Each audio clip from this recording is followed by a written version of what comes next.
Hey guys, so this is the Honor Watch 5 Ultra here at Honor's MWC 2025 event. This is a very nice premium looking smartwatch that Honor has done here, and look at this nice octagon bezel that looks very similar to the camera bump that's back on the Honor Magic V3. I'm sure this is going to pair with your Magic V3 really well. Now let's take a look at the hardware, shall we? So this entire watch is made out of titanium alloy material, so it's very durable and all that, and it has a sapphire glass display that resists any scratches. All right, now this is also a very nice AMOLED display that's very bright outdoors, and this is how one of its watch face looks like. Now there's a reason why this watch is called the Ultra, because aside from having a premium build quality, it is able to do a free diving of up to 40 meters. Now that's actually a pretty crazy water resistant rating for such a slim looking smartwatch. Now on the back, of course, you do get your usual optical sensor for heart rate and all that.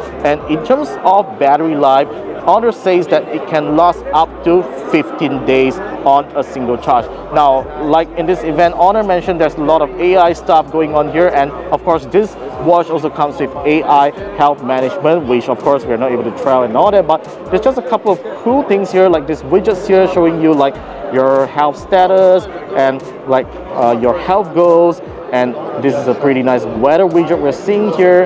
And finally, you can measure multiple health variables in just a 45 seconds with this one tap measurement. So this is how the app drawer looks like. So you can just spin this crown here, turn this crown here in order to see what app it is.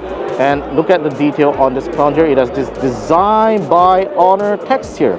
Finally, there's also a shortcut button that gets you to your workouts immediately. All right, so that's a pretty quick first impressions and hands-on with the Honor Watch 5 Ultra. Let me know what you guys think in the comments down below, and I will see you in the next one.